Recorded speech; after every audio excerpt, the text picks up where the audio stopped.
Good morning, everyone. Masigi Hindu newspaper analysis 31/12/2024 hojaragigo.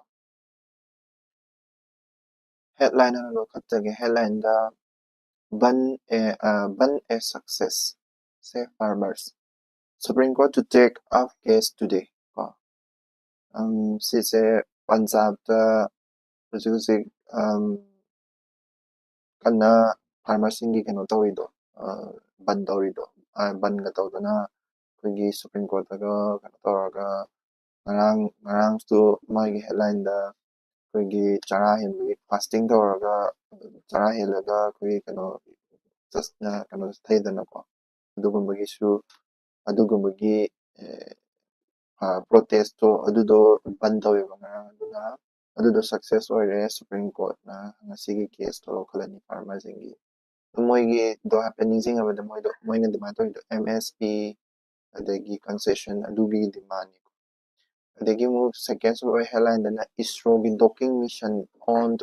spacecraft reach right orbit ko ISRO gi ngarang SpaceX ko SpaceX na koigi kana tawgibedo haidi launch tawgibedo haidi PSLV kano satellite launching vehicle amadagi koigi chaser haina ko chaser haina satellite amaga target haina satellite amaga ani se launch tawraga koigi docking tawna doini ko ani se space ta amada mabani se launch tawrani separate tawna halani aduga tapna amuk pulan baidi space adum pulan mado ko adudu docking go ko docking tawbase koigi kainoguma ma adi achouba pulapuna thagatpa yadaba achouba koigi space station gumba saage na khandaragadi docking je tawraga mache se mathang da pukalaga naptuini ko aduduna tungda koigi future gi plan koigi haidi India gi oiba tongan space station saage haragadi siguma docking je haiba ma darkar lai ko ado se tasengna docking se tawba ngam taragadi ko India se fourth suba country odoini ko atopa country mari khata ngairi ko sigumba tawba ngambase ko China Russia adagi USA aduga India laktoini ko aduna koi China gisu mogi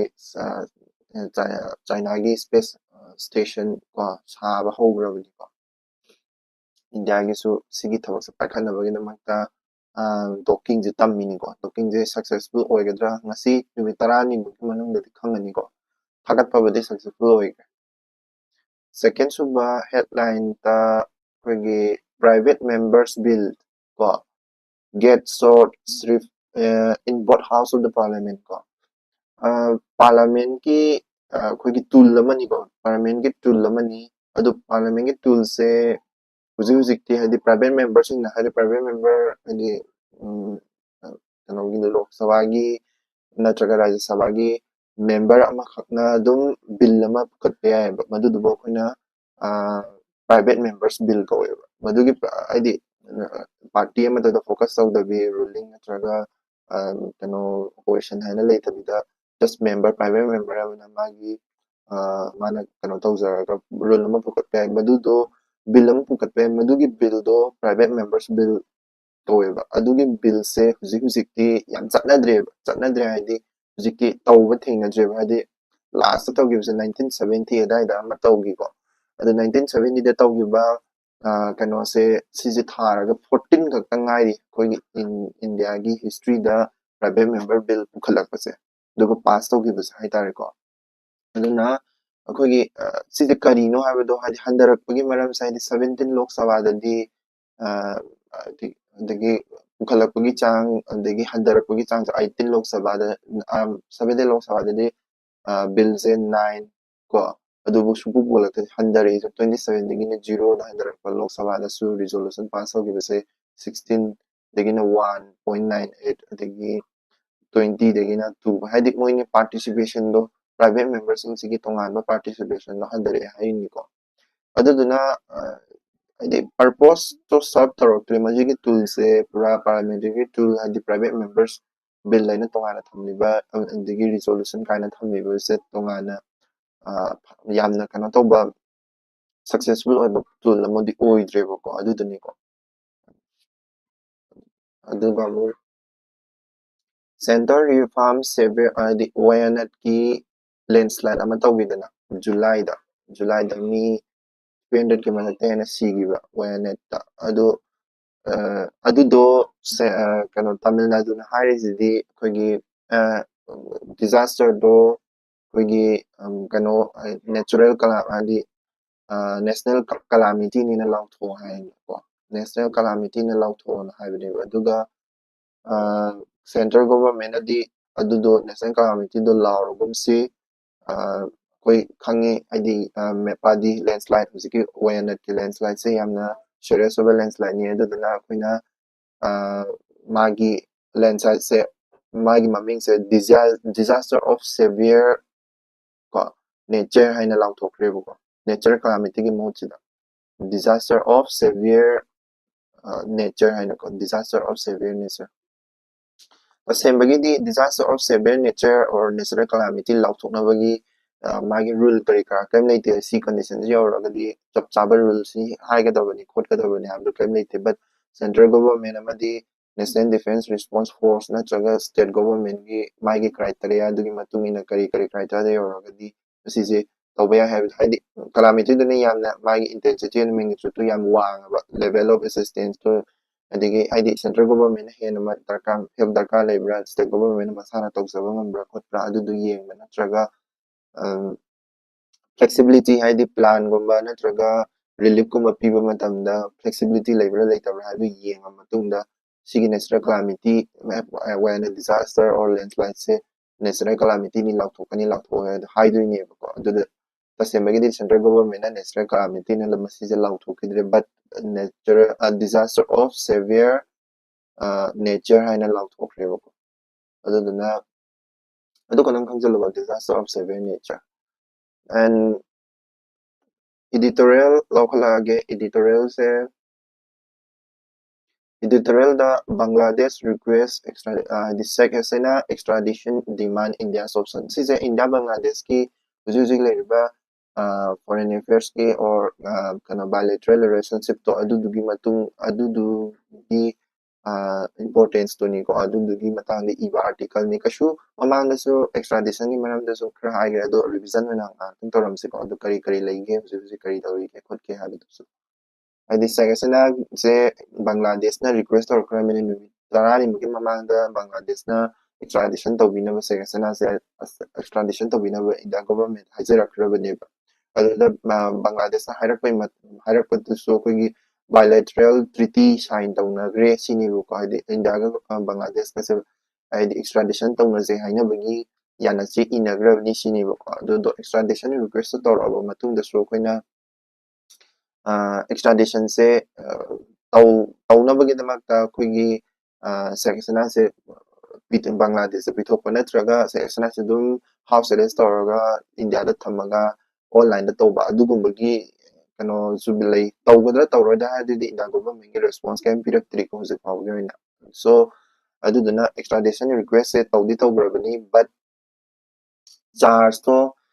India na kari reply pirake haba kari reply pirakpa yage haba da pen yengsiko India na reply pirakpa yaba se kai kai nara kanda extradition do tawba yaroi maramdi madu do political motivated oi hanako ado apet kogi kano se extradition tawbagi ground se kra yengam se ko id criteria ai tare ko karigumba criteria kra yengam se India gi oina di extradition tawga ai taragadi political ground or any kano मासे नत्रगा हदि मरान crime am the general हदि crime से both country da chena ga dawni हदि crime से both country da chena ba crime am ho ga dawni extradition taw ga haragadi and also country animak to da kogi magi law da hदि masi se chahi tare tagi hena right hदि phadok ta ga da ba pot am oi ga dabani ba hदि crime du bu kano viral la format da chahi tare tagi hena phadok ta ba crime am oi ga dabani and also like the potential torture kind of ꯑꯗꯒꯤ ꯑꯗꯨꯒꯨꯝꯕꯗꯣ ꯇꯧꯕ ꯌꯥꯗꯦ ꯍꯥꯏꯗꯤ ꯑꯗꯨꯒꯨꯝꯕ ꯀꯩꯅꯣꯗ sorry, ꯁꯤꯗꯩꯁꯤꯗ ꯍꯥꯏꯔꯤꯁꯦ crime committed during protest ꯍꯥꯏꯁꯦꯀꯣ ꯄ꯭ꯔꯣꯇꯦꯁꯇ ꯇꯧꯈꯤꯕ ꯍꯥꯏꯗꯤ ꯍꯁꯤꯅꯥꯁꯦ ꯁꯤꯗꯩꯁꯤꯗ ꯃꯔꯥꯟ ꯁꯤꯔꯤꯁꯦ ꯀꯩꯅꯣ ꯍꯥꯏꯔꯀꯥꯟꯗ ꯁ꯭ꯇꯨꯗꯦꯟ ꯑꯣꯔꯒꯅꯥꯏꯖꯦꯁꯟꯅ ꯄ꯭ꯔꯣꯇꯦꯁ ꯇꯧꯔꯛꯄ ꯃꯇꯝꯗ ꯃꯥꯅ ꯊꯤꯡꯅꯕ ꯍꯣꯠꯅꯕ ꯃꯤ ꯃꯌꯥꯝ ꯍꯥꯠꯄ ꯀꯤꯂꯤꯡ ꯀꯣ ꯃꯤꯁꯇ꯭ꯔꯤꯠꯃꯦꯟ ꯀꯤꯂꯤꯡ ꯑꯗꯨꯒꯤ ꯖꯦꯅꯣꯁꯥꯏꯠ ꯀꯣ ꯑꯗꯒꯤ ꯀ꯭ꯔꯥꯏꯝ ꯑꯦꯒꯦꯟꯁ ꯍ꯭ꯌꯨꯃꯦꯅꯤꯇꯤ ꯑꯗꯨꯒꯤ ꯒ꯭ꯔꯥꯎꯟꯗꯅꯦꯕ ꯁꯦꯈ ꯍꯁꯤꯅꯥꯁꯦ ꯑꯦꯛꯁꯇ꯭ꯔꯥꯗꯤꯁꯟ ꯇꯧꯁꯦꯅ ꯍꯥꯏꯔꯛꯏꯁꯦ ꯑꯗꯨꯒꯤ ꯒ꯭ꯔꯥꯎꯟꯁꯤꯗꯗꯤ ꯑꯦꯛꯁꯇ꯭ꯔꯥꯗꯤꯁꯟ ꯇꯧꯅꯕꯒꯤ ꯔꯨꯜꯁꯤꯗ ꯌꯥꯎꯋꯦꯕ ꯃꯕꯥꯅꯤ ꯏꯟꯗꯤꯌꯥꯒ ꯕꯪꯒ꯭ꯂꯥꯗꯦꯁꯀ ꯑꯅꯤꯁꯦ ꯑꯦꯛꯁꯇ꯭ꯔꯥ ꯍꯥꯏꯗꯤ ꯃꯣꯏꯒꯤ ꯑꯦꯛꯁꯇ꯭ꯔꯥꯗꯤꯁꯟꯒꯤ ꯇ꯭ꯔꯤꯇꯤ ꯁꯥꯏꯟ ꯇꯧꯅꯕꯗꯤ ꯌꯥꯎꯈꯤꯕꯀꯣ ꯑꯗꯣ ꯏꯟꯗꯤꯌꯥ ꯒꯣꯚꯔꯟꯃꯦꯟꯠꯅ ꯍꯧꯖꯤꯛꯐꯥꯎ ꯔꯤꯄ꯭ꯂꯥꯏ ꯄꯤꯔꯛꯇ꯭ꯔꯤꯁꯤꯅꯗꯤ ꯀꯔꯃꯥꯏꯅ ꯇꯧꯕ ꯍꯥꯏꯗꯤ ꯍꯥꯏꯗꯤ ꯏꯟꯗꯤꯌꯥꯅ ꯀꯔꯤ ꯇꯧꯔꯛꯄ ꯌꯥꯕꯒꯦ ꯍꯥꯏꯕꯗꯣ ꯍꯥꯏꯐꯦꯠ ꯌꯦꯡꯁꯤꯀꯣ ꯏꯟꯗꯤꯌꯥ ꯀꯦꯟ ꯏꯟꯚꯣꯛ Article 2021 ꯍꯥꯏꯕꯗꯤ right to life and right to liberty ꯀꯣ protection of double job ꯍꯥꯏꯗꯤ ꯃꯔꯥꯜ ꯑꯃꯈꯛꯇꯪꯒꯤ ꯗꯟꯗꯤ ꯍꯥꯏꯗꯤ ꯃꯔꯥꯜ ꯑꯅꯤꯃꯛꯀꯤ ꯗꯟꯗꯤ ꯑꯃꯈꯛ ꯄꯤ ꯍꯥꯏꯗꯤ ꯀꯩꯅꯣ ꯀꯦꯁ ꯑꯅꯤꯒꯤ ꯗꯟꯗꯤ ꯑꯅꯤꯔꯛ ꯍꯟꯖꯟꯅ ꯄꯤꯕꯗꯣ ꯌꯥꯗꯕꯗꯣ ꯑꯗꯨꯗꯨꯅꯤꯀꯣ right to life ꯍꯥꯏꯗꯤ ꯍꯤꯡꯕꯒꯤ ꯔꯥꯏꯠꯁꯨ ꯄꯤꯕꯤꯒꯗꯕꯅꯤ ꯑꯗꯨꯒꯨꯝꯕꯒꯤ ꯃꯇꯨꯡ ꯏꯟꯅ ꯌꯦꯡꯉꯒ ꯁꯖꯦꯁꯟꯁꯦ extradition ꯇꯧꯕꯁꯦ ꯌꯥꯗꯅꯕꯒꯤ ꯃꯑꯣꯡꯗ ꯍꯥꯏꯗꯤ ꯍꯥꯏꯗꯤ ꯍꯥꯏꯕ ꯌꯥꯏꯑꯕꯀꯣ also possible ꯁꯦ ꯀꯩꯗꯧꯒꯦ ꯍꯥꯏꯔꯀꯥꯟꯗ ꯀꯩꯒꯨꯝꯕ extradition ꯁꯦ ꯇꯧꯗꯕ ꯌꯥꯗꯦ ꯍꯥꯏꯔꯒꯗꯤ ꯚꯤꯗꯤꯑꯣ ꯀꯟꯐꯔꯦꯟꯁꯤꯡꯒꯤ ꯊ꯭ꯔꯨꯗ ꯅꯠꯇ꯭ꯔꯦ ꯍꯥꯏꯔꯒꯅ ꯗꯥꯏꯔꯦꯛ ꯏꯟꯇꯔꯅꯦꯁꯅꯦꯜ ꯀ꯭ꯔꯤꯃꯤꯅꯦꯜ ꯀꯣꯔꯠꯇ ꯁꯤꯟꯅꯈꯤꯕ ꯑꯃ ꯀꯣ ꯍꯥꯏꯗꯤ ꯁꯖꯦꯁꯟꯁꯦ ꯑꯗꯨꯃꯥꯏꯅ ꯇꯧꯔꯁꯨ ꯌꯥꯏꯑꯕ ꯀꯣ ꯍꯥꯏꯗꯤ ꯑꯣꯞꯁꯟ ꯑꯍꯨꯝꯁꯦ ꯂꯩꯀꯣ ꯑꯗꯣ extradition ꯇꯧꯕꯒꯤ ꯍꯥꯏꯗꯤ ꯉꯁꯥꯏ extradition ꯇꯧꯕꯒꯤ ꯏꯟꯗꯤꯌꯥꯒ ꯕꯪꯒ꯭ꯂꯥꯗꯦꯁꯀ ꯑꯅꯤꯒꯤ ꯌꯥꯅꯈꯤꯕꯗꯣ ꯀꯔꯤꯅꯣ ꯍꯥꯏꯕꯗꯤ ꯌꯦꯡꯁꯤꯀꯣ ꯌꯥꯅꯈꯤꯁꯦ extradition treaty-ꯁꯦ 2013ꯗ ꯁꯥꯏꯟ ꯇꯧꯅꯈꯤꯕꯅꯤ ꯑꯗꯨꯒ 2016ꯗ ꯑꯦꯃꯦꯟ ꯇꯧꯈꯤꯀꯣ 2013ꯒꯤ ꯃꯃꯥꯡꯗꯗꯤ extradition ꯇꯧꯕꯒꯤ ꯁꯦ ꯈꯔ ꯁ꯭ꯇ꯭ꯔꯤꯛ ꯑꯣꯏꯔꯝꯃꯦꯕ ꯑꯗꯨꯒ 2016ꯒꯤ ꯃꯇꯨꯡꯗꯗꯤ ꯈꯔ ꯁ꯭ꯇ꯭रिꯛ ꯑꯣꯏꯗ꯭ꯔꯦ ꯂꯥꯏꯛ ꯍꯥꯏꯗꯤ ꯖꯨꯋꯦꯜ ꯀ꯭ꯔꯤꯃꯤꯅꯦꯜꯇꯤ ꯑꯦꯄ꯭ꯂꯥꯏꯁ ꯍꯥꯏꯗꯤ ꯑꯅꯤꯃꯛꯇ ꯀ꯭ꯔꯤꯃꯤꯅꯦꯜ ꯑꯣꯏꯒꯗꯕꯅꯤ ꯍꯥꯏꯕ ꯀꯟꯇ꯭ꯔꯤ ꯑꯅꯤꯃꯛꯇ ꯍꯧꯖꯤꯛꯀꯤ ꯍꯥꯏꯔꯤꯕ ꯃꯤꯑꯣꯏꯁꯦ ꯀꯟꯇ꯭ꯔꯤ ꯑꯅꯤꯃꯛꯀꯤ ꯂꯣꯒꯤ ꯃꯇꯨꯡ ꯏꯟꯅ ꯃꯥꯁꯦ ꯀ꯭ꯔꯤꯃꯤꯅꯦꯜ ꯑꯣꯏꯒꯗꯕꯅꯦꯕꯀꯣ ꯑꯗꯨꯒ ꯄꯅꯤꯁꯦꯕꯜꯕꯨꯁꯨ ꯑꯣꯏꯒꯗꯕꯅꯤ extradition ꯇꯧꯒꯦ ꯍꯥꯏꯇꯥꯔꯗꯤ ꯀ꯭ꯔꯥꯏꯇꯦꯔꯤꯌꯥꯁꯦꯀꯣ and also ꯍꯧꯖꯤꯛꯀꯤ ꯀ꯭ꯔꯥꯏꯇꯦꯔꯤꯌꯥꯗ extraditionꯒꯤ ꯀ꯭ꯔꯥꯏꯇꯦꯔꯤꯌꯥꯗ ꯍꯧꯖꯤꯛꯀꯤ 2016ꯗ ꯆꯦꯟꯖ ꯇꯧꯈꯤꯕꯁꯦ 1 yearꯒꯤ imprisonment ꯂꯩ ꯇꯥꯔꯒꯗꯤ extradition ꯑꯗꯨꯝ ꯇꯧꯕ ꯌꯥꯔꯦ minimum 1 year ꯉꯁꯥꯏꯒꯤ 7 years ꯍꯥꯏꯕꯗꯣ ꯂꯥꯛꯑꯦ 1 year ꯍꯥꯏꯒꯗꯕ and also 2016ꯒꯤ amendmentsꯒꯤ ꯃꯇꯨꯡ ꯏꯟꯅ ꯍꯥꯏꯗꯤ article ꯑꯩꯈꯣꯏꯒꯤ ꯀꯣ ꯍꯥꯏꯗꯤ evidence offender ꯍꯥꯏꯕꯗꯤ ꯉꯁꯥꯏꯒꯤ ꯃꯔꯥꯜ ꯂꯩꯔꯤꯕ ꯃꯤꯗꯨꯅ concrete evidence ꯂꯩꯇ꯭ꯔꯁꯨ ꯌꯥꯔꯦ ꯍꯥꯏꯕꯗꯤ evidence ꯑꯁꯦꯡꯕ ꯂꯩꯇ꯭ꯔꯒꯁꯨ ꯍꯧꯖꯤꯛꯀꯤ ꯍꯥꯏꯕ ꯃꯔꯥꯜ ꯂꯩꯔꯦꯅ ꯍꯥꯏꯕ ꯇꯥꯔꯒꯗꯤ ꯑꯗꯨꯝ extraditionꯁꯨ ꯇꯧꯕ ꯌꯥꯏꯑꯕꯀꯣ ꯑꯗꯨꯗꯨꯒ ꯍꯥꯏꯗꯤ countryꯗꯨꯒꯤ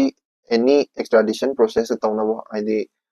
ꯍꯣꯠꯅꯕ ꯃꯇꯝꯗ arrest warrantꯁꯦ competent court ꯑꯃꯅ ꯑꯗꯨꯝ ꯄꯤꯔꯛꯑꯒꯁꯨ ꯑꯗꯨꯝ arrest warrantꯁꯦ ꯑꯗꯨꯝ ꯍꯥꯏꯗꯤ ꯃꯤꯗꯣ ꯐꯥꯅꯕꯒꯤ arrest warrant ꯑꯃ competent courtꯅ ꯑꯗꯨꯝ ꯄꯤꯔꯛꯑꯒꯗꯤ extraditionꯁꯦ ꯑꯗꯨꯝ ꯇꯧꯕ ꯌꯥꯔꯦ ꯁꯤꯅꯦꯕ 2016ꯒꯤ amendment ꯍꯥꯏꯁꯦ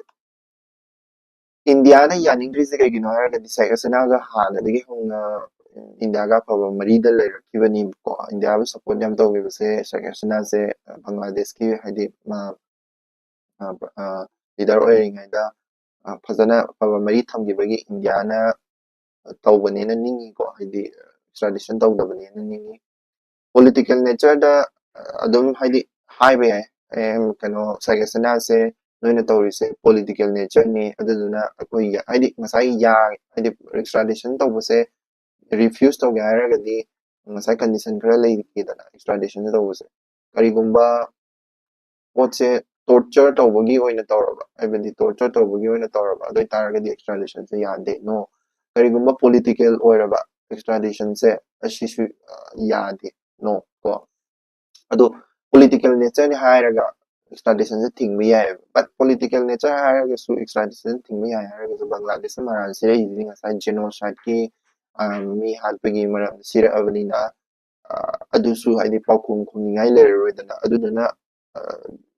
extraditionꯁꯦ extradition ꯇꯧꯕꯁꯦ political nature ꯍꯥꯏꯕꯁꯦ ꯈꯔ ꯂꯨꯝꯃꯔꯣꯏꯕ ꯑꯗꯣ ꯑꯇꯣꯞꯄ ꯀꯔꯤ ꯍꯥꯏꯕ ꯌꯥꯒꯦ ꯍꯥꯏꯔꯀꯥꯟꯗ good faith and interest of justice ꯍꯥꯏꯁꯦꯀꯣ ꯍꯥꯏꯕꯗꯤ ꯀꯩꯅꯣꯗ ꯕꯪꯒ꯭ꯂꯥꯗꯦꯁꯇ ꯁꯨꯡꯊꯥ ꯊꯥꯖꯗ꯭ꯔꯦ ꯑꯩꯈꯣꯏꯁꯦ interest ꯀꯣ justice ꯐꯪꯉꯣꯏ ꯍꯥꯏꯅ ꯈꯜꯂꯦ ꯑꯗꯨꯗꯨꯅ ꯑꯩꯈꯣꯏ ꯔꯤꯐ꯭ꯌꯨꯁ ꯇꯧꯖꯔꯒꯦ ꯍꯥꯏꯕꯐꯥꯎ ꯌꯥꯏꯑꯕꯀꯣ ꯑꯣꯞꯁꯟ ꯑꯅꯤꯁꯤ ꯂꯩꯀꯣ or ꯑꯇꯣꯞꯄ ꯑꯣꯞꯁꯟ ꯑꯃꯅ ꯉꯁꯥꯏꯒꯤ ꯏꯟꯇꯔꯅꯦꯁꯅꯦꯜ ꯀꯣꯔꯠ ꯑꯣꯐ ꯖꯁꯇꯤꯁꯇ ꯊꯥꯈꯤꯕ ꯑꯃ or ꯉꯁꯥꯏꯒꯤ ꯔꯤꯐ꯭ꯌꯨꯁ ꯍꯥꯏꯗꯤ ꯑꯣꯟꯂꯥꯏꯟꯗ ꯑꯦꯛꯁꯇ꯭ꯔꯥꯗꯤꯁꯟ ꯇꯧꯍꯟꯕꯗꯣ ꯍꯥꯏꯗꯤ ꯀꯩꯅꯣꯗ ꯚꯤꯗꯤꯑꯣ ꯀꯟꯐꯔꯦꯟꯁꯤꯡꯗ ꯑꯦꯛꯁꯇ꯭ꯔꯥꯗꯤꯁꯟ ꯇꯧꯍꯟꯕ ꯇꯧꯗꯕ ꯌꯥꯗꯦ ꯍꯥꯏꯔꯒꯅꯤꯀꯣ ꯑꯗꯨꯗꯨꯅꯤꯀꯣ ꯁꯦꯀꯦꯟ editorialꯗ ꯑꯃꯨꯛ ꯌꯦꯡꯁꯤ ꯁꯤꯁꯦ ꯀꯩꯅꯣꯒꯤꯅꯤꯀꯣ state and the danger of fully manufactured drugs ꯀꯣ backgroundꯗ ꯑꯩꯈꯣꯏꯒꯤ backgroundꯗ ꯀꯔꯤ ꯂꯩꯒꯦ ꯍꯥꯏꯔꯀꯥꯟꯗ ꯑꯩꯈꯣꯏꯒꯤ west ꯕꯦꯡꯒꯜꯒꯤ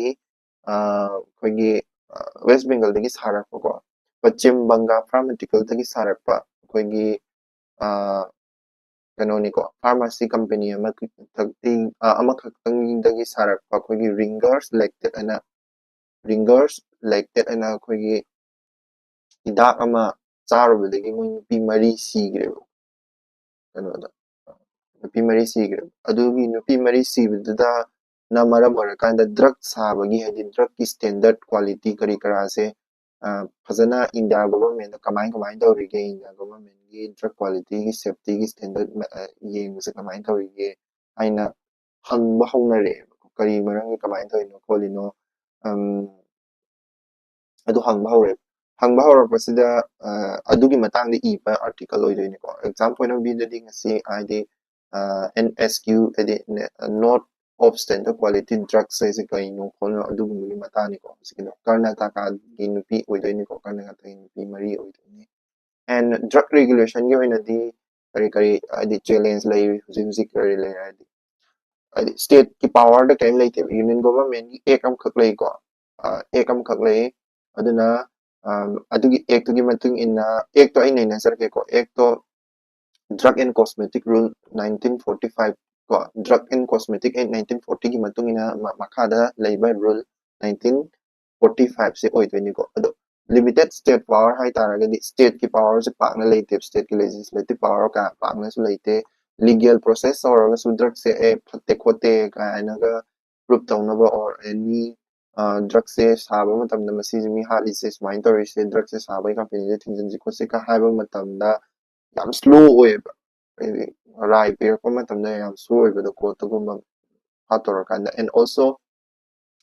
information sharing su pang lai te state amagi marak tani hujik to ido hadi Bangladesh da anade sorry West Bengal da saba hidak to Karnataka da mi sina ba yaramina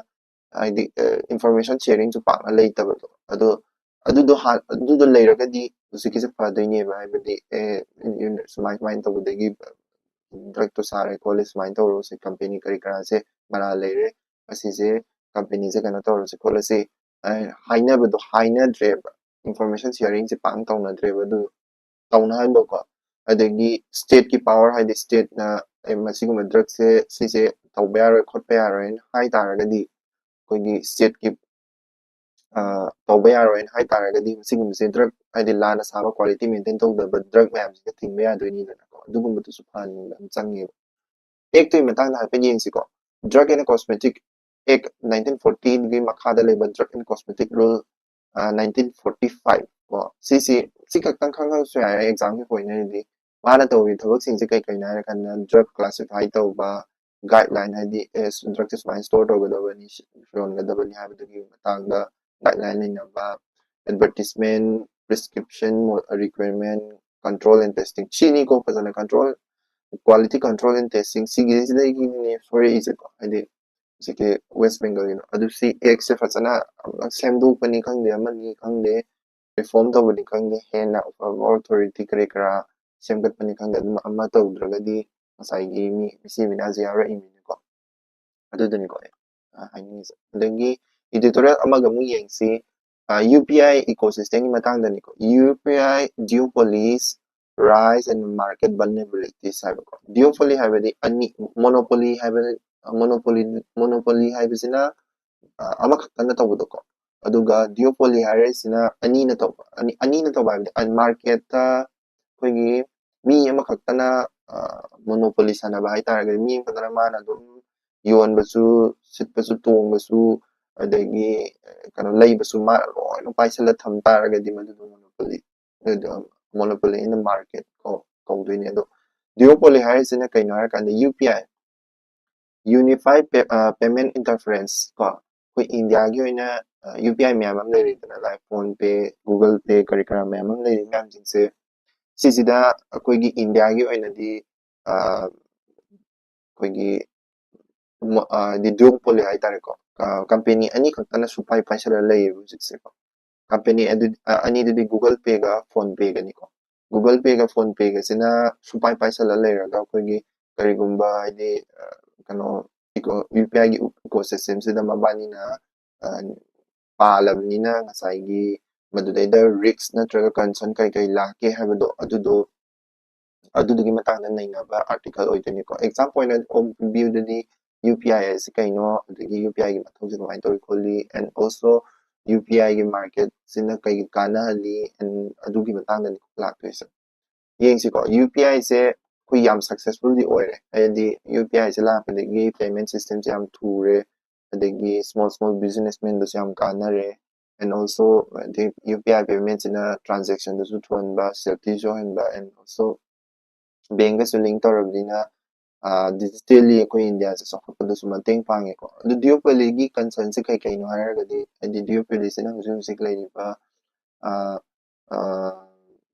ꯍꯧꯖꯤꯛ ꯂꯩꯔꯤꯕ ꯈꯤꯇꯪ ꯁꯣꯏꯔꯛꯄ ꯌꯥꯕ ꯄꯣꯠꯁꯦ ꯀꯩꯅꯣ ꯍꯥꯏꯔꯀꯥꯟꯗ phone pay Google ꯄꯦꯒꯁꯦ ꯃꯁꯤꯁꯤꯒꯤ ꯍꯥꯏꯗꯤ ꯁꯤꯁꯤꯒꯤ duopolyꯁꯦ ꯆꯠꯊꯔꯒ ꯂꯩꯔꯤꯕ duopolyꯁꯤꯅ ꯆꯠꯊꯔꯒ ꯀꯃꯥꯏꯅ ꯂꯩꯅꯣ ꯍꯥꯏꯔꯒ 85% ꯍꯥꯏꯗꯤ ꯑꯩꯈꯣꯏꯅ ꯍꯧꯖꯤꯛ UPI ꯇ꯭ꯔꯥꯟꯖꯦꯛꯁꯟ ꯇꯧꯔꯤꯁꯤꯒꯤ 85%ꯗꯤ ꯐꯣꯟ ꯄꯦꯒ ꯒꯨꯒꯜ ꯄꯦꯒꯅ ꯑꯣꯏꯌꯦꯕꯀꯣ ꯑꯗꯨꯗꯨꯅ ꯁꯤꯁꯇꯦꯃꯤꯛ vulnerability ꯍꯥꯏꯁꯤ ꯍꯧꯖꯤꯛꯀꯤ ꯐꯣꯟ ꯄꯦꯒ ꯒꯨꯒꯜ ꯄꯦꯒꯁꯦ ꯍꯦꯛ ꯌꯥꯈꯤꯗꯕ ꯃꯇꯝꯗ ꯄꯨꯔꯥ UPI ꯁꯤꯁꯇꯦꯝ ꯄꯨꯔꯥ ꯐꯦꯜ ꯑꯣꯏꯗꯣꯏꯅꯦ ꯑꯗꯒꯤ stifle competition and innovation ꯍꯥꯏꯗꯤ ꯀꯝꯄꯤꯇꯤꯁꯟꯁꯨ ꯋꯥꯠꯂꯦꯗꯅ ꯃꯕꯥꯅꯤꯅ duopoly ꯁꯥꯟꯅ ꯂꯩꯔꯕꯅꯤꯅ ꯑꯇꯩ ꯑꯇꯣꯞꯄ ꯀꯩꯅꯣ ꯍꯥꯏꯗꯤ UPI ꯁꯤꯁꯇꯦꯝ ꯑꯝꯇ ꯍꯥꯏꯗꯤ UPI ꯁꯤꯁꯇꯦꯝꯁꯦ ꯑꯩꯈꯣꯏꯅ ꯀꯩ ꯀꯧꯒꯦ ꯍꯥꯏꯔꯀꯥꯟꯗ TPAPS ꯀꯧꯏꯀꯣ ꯊꯥꯔꯠ ꯄꯥꯔꯇꯤ ꯑꯦꯄ꯭ꯂꯤꯀꯦꯁꯟ ꯄ꯭ꯔꯣꯚꯥꯏꯗꯔ ꯀꯣ ꯁꯤꯒꯤ TPAPS ꯁꯤꯡꯁꯦ ꯁꯤꯁꯤꯒꯤ ꯃꯔꯛꯇ ꯀꯝꯄꯤꯇꯤꯁꯟꯁꯦ ꯌꯥꯝ ꯂꯩꯔꯔꯣꯏꯕ ꯍꯦꯜꯗꯤ ꯑꯣꯏꯕ ꯀꯝꯄꯤꯇꯤꯁꯟ ꯂꯩꯔꯔꯣꯏꯕ ꯑꯗꯒꯤ ꯐꯣꯔꯦꯟ ꯗꯣꯃꯤꯅꯦꯟꯁ ꯂꯥꯏꯛ ꯒꯨꯒꯜ ꯄꯦ ꯒꯨꯝꯕ ꯀꯥꯡꯕꯨꯁꯤꯡꯁꯤꯗꯤ ꯒꯨꯒꯜꯒꯤ ꯀꯝꯄꯦꯅꯤꯗꯩꯅꯤꯗꯅꯀꯣ ꯐꯣꯟ ꯄꯦꯁꯨ ꯐ꯭ꯂꯤꯞꯀꯥꯔꯠꯇꯩꯅꯤꯀꯣ ꯑꯗꯨꯗꯨꯅ ꯃꯣꯏꯁꯤꯡꯁꯦ ꯑꯌꯥꯝꯕꯅ ꯍꯥꯏꯗꯤ ꯐꯣꯔꯦꯟ ꯀꯟꯇ꯭ꯔꯤꯗꯒꯤ ꯂꯥꯛꯄ ꯑꯣꯏꯕꯅꯤꯅꯀꯣ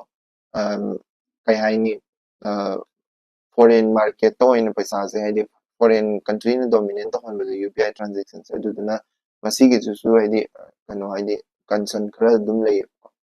ꯍꯥꯏꯗꯤ ꯑꯗꯨꯗꯨꯅ ꯑꯩꯈꯣꯏꯒꯤ ꯔꯤꯒꯨꯂꯦꯇꯔꯤꯗ ꯀꯔꯤ ꯐꯪꯁꯟ ꯇꯧꯔꯒꯦ ꯔꯤꯒꯨꯂꯦꯁꯟꯁꯦ ꯀꯅꯥꯅ ꯇꯧꯗꯣꯏꯅꯣ ꯍꯥꯏꯔꯀꯥꯟꯗꯗꯤ NPCIꯅ ꯇꯧꯒꯗꯕꯅꯤꯀꯣ ꯇꯁꯦꯡꯕꯒꯤꯗꯤ NPCI ꯍꯥꯏꯁꯤ ꯀꯩꯅꯣ ꯍꯥꯏꯔꯀꯥꯟꯗ national payment cooperation of India ꯍꯥꯏꯕꯅꯤꯀꯣ ꯀꯣꯑꯣꯄꯔꯦꯁꯟ ꯑꯣꯐ ꯏꯟꯗꯤꯌꯥ ꯍꯥꯏꯕꯅꯤꯀꯣ ꯑꯗꯨ ꯁꯤꯁꯤꯒꯤ ꯃꯥꯒꯤ 2020ꯗ ꯊꯣꯛꯈꯤꯕ ꯀꯩꯅꯣꯒꯤ ꯃꯇꯨꯡ ꯏꯟꯅꯗꯤ ꯅꯣꯇꯤꯁ ꯑꯃꯒꯤ ꯃꯇꯨꯡ ꯏꯟꯅꯗꯤ ꯅꯣꯏꯅ ꯗꯣꯃꯤꯅꯦꯠ ꯇꯧꯕꯗꯣ ꯍꯥꯏꯗꯤ 85% ꯒꯨꯒꯜ ꯄꯦꯒ ꯐꯣꯟ ꯄꯦꯒꯅ ꯇꯧꯕꯁꯦ ꯁꯤꯁꯤ ꯌꯥꯔꯣꯏꯕ ꯍꯥꯏꯗꯤ ꯒꯨꯒꯜ ꯄꯦꯅ ꯇꯧꯒꯦ ꯍꯥꯏꯔꯒꯁꯨ 30%ꯗꯒꯤ ꯍꯦꯟꯕ ꯌꯥꯔꯣꯏꯕ ꯃꯥꯅ ꯗꯣꯃꯤꯅꯦꯠ ꯇꯧꯒꯦ ꯍꯥꯏꯔꯁꯨ ꯃꯥꯅ ꯑꯣꯀꯨꯄꯥꯏ ꯇꯧꯒꯦ ꯍꯥꯏꯔꯒꯁꯨ ꯃꯥꯔꯀꯦꯠꯁꯦ ꯑꯗꯨꯗꯨꯅ 30%ꯗꯒꯤ ꯍꯦꯟꯕ ꯌꯥꯔꯣꯏ ꯍꯥꯏꯅ ꯀꯦꯞ ꯑꯃ ꯍꯥꯏꯗꯤ ꯀꯦꯞ ꯑꯃ ꯊꯝꯕꯗꯣ ꯑꯗꯨꯗꯣ ꯐꯖꯅ ꯏꯝꯄ꯭ꯂꯤꯃꯦꯟ ꯇꯧꯗ꯭ꯔꯦꯕ ꯍꯥꯏꯗꯤ ꯏꯝꯄ꯭ꯂꯤꯃꯦꯟ ꯇꯧꯕꯩ ꯃꯍꯨꯠꯇ ꯗꯤꯂꯦ ꯑꯗꯨꯝ ꯇꯧꯔ ꯂꯩꯔꯦ ꯃꯗꯨꯗꯣ ꯍꯥꯏꯗꯤ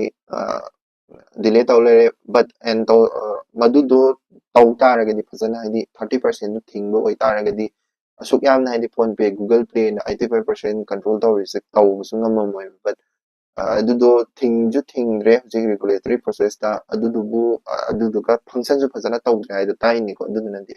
ꯑꯗꯨꯅ duopolyꯁꯦ ꯑꯗꯨꯝ ꯍꯥꯏꯗꯤ ꯑꯗꯨꯗꯨꯅ ꯃꯔꯝ ꯑꯣꯏꯔꯀꯥꯟꯗ duopolyꯁꯦ ꯑꯃꯨꯛ ꯍꯦꯟꯅ ꯍꯥꯏꯗꯤ ꯆꯥꯎꯍꯟꯈ꯭ꯔꯦꯕꯀꯣ ꯑꯗꯨꯗꯨꯒ ꯌꯦꯡꯁꯤꯀꯣ ꯑꯗꯒꯤ ꯔꯤꯀꯃꯦꯟꯗꯦꯁꯟ ꯍꯥꯏꯇꯥꯔꯦ ꯑꯩꯈꯣꯏꯒꯤ ꯀꯔꯤ ꯇꯧꯔꯒꯗꯤ ꯃꯁꯤꯒꯤ duopolyꯁꯦ ꯊꯨꯒꯥꯏꯕ ꯌꯥꯒꯅꯤ ꯑꯦꯟ ꯑꯣꯜꯁꯣ ꯃꯁꯤꯒꯤ ꯀꯟꯁꯔꯟ ꯃꯌꯥꯝꯁꯤꯡꯁꯦ ꯀꯩꯅꯣ ꯇꯧꯕ ꯌꯥꯒꯅꯤ ꯍꯥꯏꯕꯗꯨ ꯌꯦꯡꯁꯤꯀꯣ ኢንፎर्ꯁ ꯃꯥꯔꯀꯦꯠꯁꯦ ꯍꯧꯖꯤꯛꯀꯤ ꯍꯥꯏꯕ 30% ꯀꯩꯅꯣ ꯇꯧꯕꯗꯣ ꯍꯥꯏꯗꯤ ꯃꯥꯔꯀꯦꯠ ꯀꯦꯞ ꯑꯃ ꯊꯝꯕꯗꯣ ꯍꯥꯏꯗꯤ TPAP ꯀꯥꯡꯕꯨ ꯊꯥꯔꯠ ꯄꯥꯔꯇꯤ ꯑꯦꯄ꯭ꯂꯤꯀꯦꯁꯟ ꯄ꯭ꯔꯣꯚꯥꯏꯗꯔꯁ ꯀꯥꯡꯕꯨꯁꯤꯡꯁꯤꯒꯤ 30% ꯀꯦꯞ ꯊꯝꯒꯗꯕꯅꯤ ꯍꯥꯏꯕꯗꯣ ꯈꯨꯗꯛꯇ ꯊꯝꯍꯟꯕꯀꯣ promote Indian TPAPs ꯍꯥꯏꯗꯤ foreign market ꯅ dominant ꯇꯧꯍꯟꯕꯗꯣ ꯍꯥꯏꯕꯗꯤ foreign ꯒꯤ TPAPs ꯀꯥꯡꯕꯨꯁꯤꯅ dominant ꯇꯧꯍꯟꯕꯗꯣ ꯇꯧꯍꯟꯗꯕꯤꯗ ꯏꯟꯗꯤꯌꯥꯒꯤ ꯑꯣꯏꯕ ꯇꯣꯉꯥꯟꯕ ꯍꯧꯖꯤꯛ ꯀꯝꯄꯦꯅꯤ ꯃꯌꯥꯝ ꯑꯃ ꯂꯩꯔꯤꯀꯣ ꯍꯥꯏꯗꯤ Paytm ꯒꯨꯝꯕꯗ ꯑꯣꯏꯅ ꯁꯤꯖꯤꯟꯅꯕꯀꯣ ꯑꯗꯒꯤ ꯅꯠꯇ꯭ꯔꯦ ꯍꯥꯏꯔꯒꯅ Bajaj Finserv ꯀꯥꯏꯅ ꯂꯩꯀꯣ Bajaj Finserv ꯀꯥꯏꯅ ꯑꯗꯨꯒꯨꯝꯕꯗ ꯑꯣꯏꯅ ꯁꯤꯖꯤꯟꯅꯕ ꯑꯗꯨꯁꯨ ꯍꯥꯏꯗꯤ ꯑꯗꯨꯒꯨꯝꯕꯗ ꯑꯣꯏꯅ promote ꯇꯧꯔꯛ ꯇꯥꯔꯒꯗꯤ ꯏꯟꯗꯤꯌꯥꯒꯤ ꯃꯥꯔꯀꯦꯠꯇ ꯑꯣꯏꯅ ꯂꯥꯛꯑꯦꯗꯅꯀꯣ and also ꯍꯥꯏꯗꯤ ꯑꯩꯈꯣꯏꯅ control ꯇꯧꯕꯗꯁꯨ ꯂꯥꯏꯅ ꯏꯟꯗꯤꯌꯥꯒꯤ ꯀꯝꯄꯦꯅꯤ ꯑꯣꯏꯖ ꯇꯥꯔꯒꯗꯤ ꯑꯗꯨꯗꯨꯅ UPI ꯁꯤ ꯁꯤꯁꯇꯦꯝꯁꯦ ꯑꯩꯈꯣꯏꯅ ꯍꯥꯏꯗꯤ ꯃꯤꯅ dominant ꯇꯧꯍꯟꯈꯤꯕ ꯍꯥꯏꯗꯤ ꯐꯣꯟ ꯄꯦ ꯒꯨꯒꯜ ꯄꯦ ꯑꯗꯨꯒꯤ ꯑꯇꯣꯞꯄꯅ dominant ꯇꯧꯍꯟꯕꯁꯦ ꯌꯥꯝ ꯀꯥꯟꯅꯩ UPI ꯁꯦ but ꯀꯩꯒꯨꯝꯕ ꯑꯩꯈꯣꯏꯁꯦ vulnerability ꯁꯦ solve ꯇꯧꯍꯧꯗ ꯇꯥꯔꯒꯗꯤ ꯍꯌꯦꯡ ꯈꯨꯗꯣꯡꯊꯤꯕ ꯂꯥꯛꯀꯅꯤ ꯍꯥꯏꯕꯒꯤ ꯃꯑꯣꯡꯅꯤꯀꯣ UPI ꯒꯤ second thing the text and context the on news ꯑꯃꯒ ꯂꯧꯈꯠꯆꯒꯦꯀꯣ on India's obligation towards Rohingya ꯍꯥꯏꯕꯅꯤꯀꯣ ꯁꯤꯁꯦ ꯑꯁꯦꯡꯕꯒꯤꯗꯤ Rohingya ꯒꯤ refugees ꯒꯤ ꯃꯔꯝꯗꯅꯤꯀꯣ ꯑꯗꯣ Rohingya refugees ꯁꯤꯒꯤ ꯃꯔꯝ ꯍꯥꯏꯗꯤ Rohingya minority ꯁꯤꯡꯁꯤꯒꯤ ꯂꯥꯟꯖꯦꯟꯅꯔꯛꯄꯒꯤ refugees ꯃꯌꯥꯝꯁꯤꯡꯁꯤꯒꯤ ꯀꯃꯥꯏꯅ ꯃꯣꯏꯁꯤ ꯀꯃꯥꯏꯅ ꯑꯩꯈꯣꯏ ꯏꯟꯗꯤꯌꯥꯗ ꯊꯝꯒꯅꯤ or ꯃꯣꯏꯁꯦ ꯇꯥꯟꯊꯣꯛꯈꯤꯗ꯭ꯔꯥ ꯅꯠꯇ꯭ꯔꯒ ꯃꯣꯏꯁꯦ ꯀꯃꯥꯏꯅ refugees ꯀꯃꯥꯏꯅ ꯂꯩꯍꯟꯒꯅꯤ ꯈꯣꯠꯀꯅꯤ ꯑꯗꯨꯒꯤ ꯃꯇꯥꯡꯗꯅꯤꯀꯣ ꯑꯗꯣ report ꯑꯃ ꯉꯔꯥꯡ ꯅꯍꯥꯟ खरा कुइरबे ममांग लाखिबको हाइदि gross violation हाइनको gross violation of Indian Rohingya refugees in India असिगी स्टडीज गी मतुंग इन इंडिया ना हाना हाइबा Rohingya Muslim सिंगसे फसना थमगनी खोटकने हाबा पोतो फसना हाइदि थमक्तबगी ममी फसंग तारे हाइदि फेल ओइरे हाइदि को Rohingya Muslim सिंगसे फसना थमद्रा हाइदि अदो तसेंबगिदि हाइदि ngसाइगी कनो protection मैम अमा Rohingya refugee सिंगसिबु कन्नबा हाइदि फसना protect तौरगा थमनबगिदमक्ता international rule convention मैम अम लेब खुदमना 1951 दा refugee convention लेगरेको अदगी 1967 दा protocol establish तौगरे अदुगी protocol the मतुंगिना non reformment हाइबदि कोइगी refugee in a country country amada refugee in a chela aba je amu halangi daba hai tare ko halangi ba taragadi karigumba ma se koigi torture gumba natraga danger siba even siba bu yaraba de taradi halan ba ya daba haina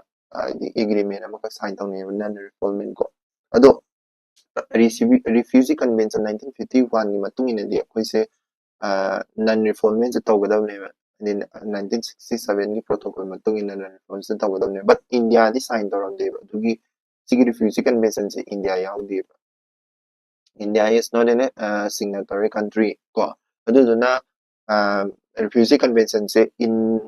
illera को non reformment illera अदुदुना refugee सिंग Rohingya Muslim सिंग से लाखस मतम से India ना तौरिसे कइनो हारा कांदा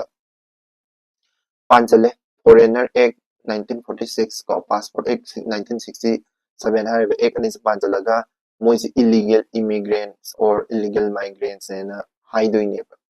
सिगी एक सिगी मतुंगिने India ना Rohingya Muslim सिंगसिको अदुदुगा मोइ सिंगसे non reformment तौदबा हाइदि asylum फाउ पीदबा को great asylum हाइदि law लेते अकोइदा मदु मोइदो asylum पीनबगी law लेते अदगी non reformment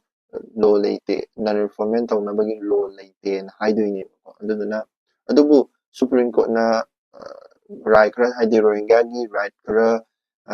Moina खंगबीदना खोटपिना supreme court ना कनो राइट खरा तागिबसु लेबिदि लेको like right to life ti moi Rohingya gi leiyena koida India da right to life ki moi se right to life hingbagi right ti leiyena supreme court na hagi ba mede lei but supreme court na su India da lehen badi ya han gi ti India da lehen badi ya han gi ti अतोप एक करी पालगदी अतोप convention करी पालगदी India ना ngसाइगी Rohingya refugees से लेबे यानी हायरगदी ICCPR हाइना अमा लेको ICCPR हाइसे International Covenant on Civil and Political Rights अदुगी मतुंग इनदी इंडिया से सीधे साइन तौरेबको साइन तौनेबा इंडिया से सिगी मेंबर अमनेबा अदुदुना ꯑꯗꯨꯗꯗꯤ ꯅꯟ ꯔꯤꯐꯣꯜꯃꯦꯟꯒꯤꯁꯦ ꯈꯔꯗꯤ ꯌꯥꯎꯋꯦꯕ ꯑꯗꯒꯤ convention of elimination of racial discrimination ꯀꯣ ꯑꯗꯒꯤ convention on the rights of child ꯁꯤꯒꯤ ꯃꯇꯨꯡ ꯏꯟꯅꯗꯤ ꯏꯟꯗꯤꯌꯥꯁꯦ ꯔꯤꯐꯣꯜꯃꯦꯟꯒꯤ ꯍꯥꯏꯗꯤ ꯅꯟ ꯔꯤꯐꯣꯜꯃꯦꯟꯒꯤ ꯈꯔꯗꯤ ꯌꯥꯎꯋꯦꯕ ꯑꯗꯨꯒꯤ ꯃꯇꯨꯡ ꯏꯟꯅ ꯔꯤꯐ꯭ꯌꯨꯖꯤꯁꯤꯡꯁꯦ ꯑꯗꯩ ꯔꯣꯍꯤꯡꯒ꯭ꯌꯥ ꯔꯤꯐ꯭ꯌꯨꯖꯤꯁꯤꯡꯁꯦ ꯊꯥꯗꯣꯛꯇꯕ ꯍꯥꯏꯗꯤ ꯊꯥꯗꯣꯛꯑꯣꯏꯒꯦꯕꯨꯗꯤ ꯌꯥꯏꯑꯕ ꯏꯟꯗꯤꯌꯥꯒꯤ ꯋꯥꯈꯜꯗ ꯕꯠ ꯏꯟꯗꯤꯌꯥꯅ ꯀꯔꯤ ꯈꯜꯂꯤꯕꯅꯣ ꯍꯥꯏꯕꯗꯨꯗꯤ ꯈꯪꯗ꯭ꯔꯦꯀꯣ ꯑꯗꯒꯤ ꯏꯟꯗꯤꯌꯥꯁꯤꯁꯨ ꯑꯇꯣꯞꯄ ꯀꯩꯅꯣ ꯈꯔꯗꯤ ꯂꯩ ꯍꯥꯏꯗꯤ ꯂꯥꯏꯛ ꯀꯟꯚꯦꯟꯁꯟ ꯑꯦꯒꯦꯟꯁ ꯇꯣꯔꯆꯔꯒꯁꯦ ꯃꯣꯏ ꯁꯥꯏꯟ ꯇꯧꯅꯈꯤꯕꯅꯤꯅ ꯅꯟ ꯔꯤꯐꯣꯜꯃꯦꯟ ꯑꯗꯨꯗꯁꯨ ꯌꯥꯎꯕꯅꯤꯅ ꯅꯟ ꯔꯤꯐꯣꯜꯃꯦꯟꯁꯦ ꯇꯧꯔꯣꯏꯒꯦꯗꯤ ꯌꯥꯏꯅꯦꯕ ꯍꯥꯏꯕꯗꯤ ꯅꯟ ꯔꯤꯐꯣꯜꯃꯦꯟ ꯇꯧꯗ꯭ꯔꯒꯗꯤ ꯅꯟ ꯔꯤꯐꯣꯜꯃꯦꯟ ꯇꯧꯗ꯭ꯔꯒꯗꯤ ꯅꯟ ꯔꯤꯐꯣꯜꯃꯦꯟꯁꯦ ꯁꯥꯏꯟ ꯇꯧ ꯇꯥꯔꯒꯗꯤ ꯇꯧꯔꯣꯏꯒꯦꯅ ꯈꯟ ꯇꯥꯔꯒꯗꯤ ꯑꯩꯈꯣꯏ ꯔꯤꯐ꯭ꯌꯨꯖꯤ ꯃꯌꯥꯝꯁꯤꯡꯁꯦ ꯍꯧꯖꯤꯛ ꯊꯥꯗꯣꯛꯏꯕ ꯃꯌꯥꯝ ꯍꯥꯏꯗꯤ ꯔꯤꯐ꯭ꯌꯨꯖꯤ ꯃꯌꯥꯝ ꯍꯧꯖꯤꯛ ꯗꯦꯜꯂꯤꯗ ꯂꯩꯔꯤꯕ ꯅꯠꯇ꯭ꯔꯒ ꯏꯟꯗꯤꯌꯥꯗ ꯆꯦꯜꯂꯒ ꯂꯩꯔꯤꯕ ꯃꯌꯥꯝꯁꯤꯡꯁꯦ ꯊꯥꯗꯣꯛꯅꯕ ꯍꯣꯠꯅꯔꯤꯁꯦ ꯊꯥꯗꯣꯛꯑꯣꯏꯗꯣꯏꯅꯦꯕꯀꯣ ꯑꯗꯣ ꯏꯟꯗꯤꯌꯥꯒꯤ ꯀꯣꯔꯠꯇꯁꯨ ꯂꯦꯖꯤꯁꯂꯦꯆꯔꯗꯁꯨ ꯑꯩꯈꯣꯏꯒꯤ DPSPꯗ आर्टिकल 51Cꯗꯁꯨ ꯑꯩꯈꯣꯏꯒꯤ ꯌꯥꯎꯏꯗꯅ इंटरनेशनल लॉ करीगुम्बा साइन तौनद्रगसु इंटरनेशनल लॉ दे अखोइना ngakadawni हाइबगी नत्रा हारगना राइट टू लाइफ तो सो दुम नन रिफॉर्मेंट से लिंक तौहनबसु दुम याय हाइदि असी मैम सिंगसी एक मैम से लेबनिना ngसाइगी रोहिंग्या रिफ्यूजी सिंगसे ngसाइगी रिफ्यूजी कन्वेंशन दा अखोइसे साइन तौद्रे हारगसु सिगुम्बा एक से मैम लेबा देगी कन्वेंशन अतोपा मैम अखोइना साइन तौसलुबनिना हेक्ता रोहिंग्या मुस्लिम हेक्ता इंडियादा लाक्से तांथोकिबा याररोइबको इलीगल माइग्रेंट हायरगसो अदुदुना रिफ्यूजी पॉलिसी से अखोइ इंडिया गी ओइना खरा फजना सेमदोकपा मा चंगेबको अदगी लीगल एड हाइदि अखोइगी कयाइनी हाइदि रिफ्यूजी मैम जिंग लाइव रिफ्यूजी मैम जिंग मतेंग पांगनबा होनबा मतमसिदा अदु मतेंग पांगनबगी रूल एंड रेगुलेशन नत्रगा एक नत्रगा करी करा मतेंग पांगनबदा तौनबगी हाइदि फ्री ओइना तौनबगी रूल करी करा रेगुलेशन अमता लेइतेबा अदुदुसु हाइदि अदुदुसु फजना लेहनबा अमदि चंगेबको अदगी डिटेंशन तौरे हायरगसु रोहिंग्या रिफ्यूजी जिंगसे अखोइना फाजलगा थम्मे हायरगसु कंडीशन दो हाले फारगा थम्मीबा कंडीशन दुसु याम फजदबको अदुदुना अखोइना हाइदि मसिगुम्बा रूल एंड रेगुलेशन सिंग सेमदोकपा मा चंगे कन्वेंशन करी करा सिंगसिसु हाइदि फजना येंगबा मा चंगेबा रिफ्यूजी गी को रिफ्यूजी प्रॉब्लम से मायोकनानबगी मथंग अमु येंगसी न्यूज़ अमा अमु लेखलका चगेको demographic data to stop influx from Myanmar हाइबको डेमोग्राफिक डेटा हाइ तारगदी अखोइना सिद म्यांमार दगी चेंजलकपा आइदि म्यांमार द हुजिक इरांग काना तौरिसे सिदगी चेंजलकपा मियोय सिंगसिगी मरम मोइगी डेटा हाइ तारेको मोइगी मोइ कैम चेंजले मोइ कैम लेरे अखोइ कनोदा border da changjala cam leisale adugumado madugi data ni ko demographic data adugi masing kya lege khot kya adugi matang da mi home minister na adi ko phongdok pai di border security gi matang na phongdok pawa pham ko degi north east ki development north east ki Myanmar gi border da le na north east ki development gi matang na phongdok ki ba adegi naxalite ki matang da khara phongdok ki ko home minister na adugi matang ni ko yengsi kai kai no ma harisingse border security ki matang da Myanmar border se adi fencing tawna ba na man haigi da ko adudugi mata demographic mapping tawrani na haibani ko adi mi kyam lei kholi kai ka do change khole mi kyam da da khundara le tara leiri adugumbagi data do khomna bagi da mata plan tawre ko aduduna demographic mapping ji tawna bagi da mata and also like free movement regime aina haige bido man lokthokani hairaga semdokpa oi leirambado lokthokani na haibadi haigrabani but lokthoktre moida politically degi kai ka khara pressure pirakpadegi ma da lokthoktre hana adi india ga Myanmar ki border da koigi chathok chasin da yaba adi certain kilometer kya 16 kilometer changthok changin yaramado madu tension grade ka tension grade 10 kilometer do ina tension grade ko adagi changthok changin do matamda FMR do kai haba free movement regime do kai haba ꯆꯪꯊꯣꯛ ꯆꯪꯁꯤꯟ ꯇꯧꯕ ꯃꯇꯝꯗ ꯁꯤꯗꯩꯁꯤꯗ ꯃꯥꯒꯤ check ꯀꯔꯤ ꯀꯔꯥ ꯇꯧꯕ ꯈꯣꯠꯄ ꯂꯣꯏꯅꯃꯛ ꯇꯧꯒꯗꯕꯅꯦꯕ ꯑꯗꯨꯒ ꯃꯉꯣꯟꯗ ꯑꯩꯈꯣꯏꯒꯤ ꯆꯦ ꯑꯃ ꯍꯥꯏꯗꯤ ꯀꯩꯅꯣ ꯗꯣꯀꯨꯃꯦꯟ ꯑꯃ ꯄꯤꯗꯣꯏꯅꯦꯕꯀꯣ ꯆꯦ ꯄꯤꯔꯀꯥꯟꯗ ꯑꯩꯈꯣꯏꯒꯤ ꯌꯥꯅꯤ ꯌꯥꯔꯣꯏ ꯍꯥꯏꯗꯤ ꯆꯪꯊꯣꯛ ꯆꯪꯁꯤꯟ ꯌꯥꯅꯤ ꯌꯥꯔꯣꯏ ꯑꯗꯨꯒ ꯃꯌꯥꯝꯗꯣ ꯁꯦꯀ꯭ꯌꯨꯔꯤꯇꯤꯅ ꯆꯦꯛ ꯇꯧꯗꯣꯏꯅꯦꯕ ꯆꯪꯊꯣꯛ ꯆꯪꯁꯤꯟ ꯇꯧꯕ ꯃꯇꯝꯗ ꯍꯦꯛꯇ ꯐ꯭ꯔꯤꯗ ꯐꯠ ꯆꯪꯕꯗꯤ ꯌꯥꯔꯣꯏ ꯁꯤꯅꯦꯕꯀꯣ ꯐ꯭ꯔꯤ ꯃꯨꯚꯃꯦꯟ ꯚꯤꯖꯥꯒꯤꯁꯦ ꯍꯥꯏꯁꯦ ꯗꯣꯀꯨꯃꯦꯟ ꯚꯦꯔꯤꯐꯤꯀꯦꯁꯟ ꯇꯧꯒꯅꯤ ꯑꯗꯨꯗꯨꯒ ꯀꯩꯅꯣꯒꯤ ꯚꯤꯖꯥꯒꯤ ꯇꯥꯏꯞꯇ ꯑꯃ ꯆꯦ ꯑꯃ ꯄꯤꯗꯣꯏꯅꯦꯕ 16 ꯀꯤꯂꯣꯃꯤꯇꯔꯁꯦ ꯆꯪꯊꯣꯛ ꯆꯪꯁꯤꯟ ꯇꯧꯕ ꯃꯇꯝꯗ ꯁꯣ ꯑꯗꯒꯤ ꯑꯃꯨꯛ ꯑꯇꯣꯞꯄ ꯃꯥꯅ ꯑꯇꯣꯞꯄ ꯑꯃꯒꯁꯨ ꯍꯥꯏꯗꯤ ꯃꯥꯅ ꯍꯥꯏꯀꯣ ꯍꯥꯏꯗꯤ ꯍꯣꯝ ꯃꯤꯅꯤꯁꯇꯔꯅ ꯅꯣꯔꯠ ꯏꯁꯀꯤꯗꯃꯛꯇ ꯗꯤꯕꯂꯞꯃꯦꯟ ꯅꯣꯔꯠ ꯏꯁꯁꯦ ꯆꯥꯎꯈꯠꯅꯕꯒꯤꯗꯃꯛꯇ ꯄꯤꯁ ꯑꯦꯟ ꯄ꯭ꯔꯣꯁꯄꯦꯔꯤꯇꯤ ꯑꯣꯏꯅꯕꯒꯤꯗꯃꯛꯇ ꯒꯣꯚꯔꯟꯃꯦꯟ ꯐꯣꯀꯁ ꯌꯥꯝ ꯇꯧꯔꯛꯑꯅꯤ ꯈꯣꯠꯂꯅꯤ ꯃꯤꯅꯔꯦꯜ ꯃꯦꯄꯤꯡ ꯇꯧꯅꯕꯒꯤꯁꯨ ꯃꯥꯅ ꯄꯩꯁꯥ ꯁꯦꯟꯗꯪ ꯊꯥꯗꯔꯛꯑꯅꯤ ꯀꯥꯏꯅ ꯍꯥꯏꯀꯣ ꯑꯗꯒꯤ ꯑꯇꯣꯞꯄꯗ ꯅꯛꯁꯂꯥꯏꯠꯁꯤꯡꯒꯤ ꯃꯇꯝꯗꯁꯨ ꯍꯥꯏꯗꯤ ꯅꯛꯁꯂꯥꯏꯠ ꯍꯥꯏꯗꯤ 287 ꯅꯛꯁꯂꯥꯏꯠ ꯍꯦꯟꯅ ꯍꯥꯠꯈꯤꯕ 992 ꯍꯦꯟꯅ ꯐꯥꯈꯤꯕ ꯀꯣ ꯑꯗꯒꯤ 2026 ꯐꯥꯎꯒꯤ ꯃꯅꯨꯡꯗ ꯅꯛꯁꯂꯥꯏꯠꯁꯤꯡꯁꯦ ꯂꯣꯏ ꯃꯨꯊꯠꯄ ꯀꯥꯏꯅꯒ ꯍꯥꯏꯗꯅꯀꯣ ꯍꯣꯝ ꯃꯤꯅꯤꯁꯇꯔꯅ ꯑꯗꯨꯗꯨꯅ ꯑꯗꯨ ꯍꯥꯏꯗꯤ ꯃꯥꯒꯤ ꯑꯦꯝꯗꯨꯕꯣꯕꯀꯣ ꯍꯣꯝ ꯃꯤꯅꯤꯁꯇꯔꯒꯤ ꯑꯦꯝꯗꯣ ꯑꯗꯨꯗꯣ ꯃꯨꯊꯠꯄ ꯀꯥꯏꯅꯒ ꯂꯩꯌꯦꯕ ꯅꯛꯁꯂꯥꯏꯠꯁꯤꯡꯁꯦ ꯑꯗꯒꯤ ꯗ꯭ꯔꯒꯀꯤ ꯃꯇꯥꯡꯗꯁꯨ ꯗ꯭ꯔꯒ ꯀꯌꯥꯝ ꯐꯥꯈꯤ ꯍꯥꯏꯕꯗꯤ ꯑꯩꯈꯣꯏꯒꯤ 3,132 kgꯒꯤ ꯗ꯭ꯔꯒ ꯍꯦꯟꯅ ꯐꯥꯈꯤꯕ ꯀꯣ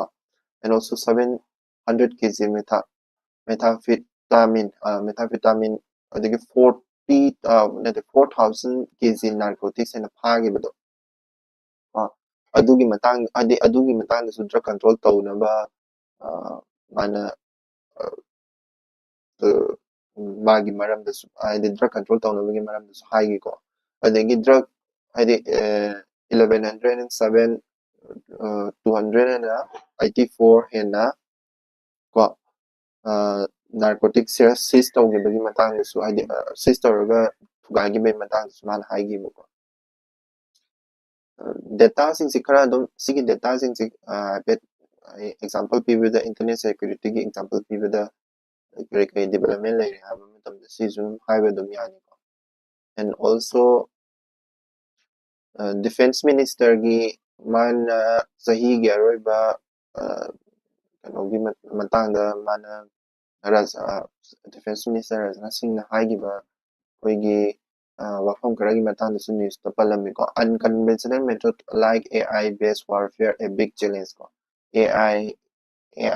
sizinaraga lanting narapa kulakpasigi matangda khara haigiko mana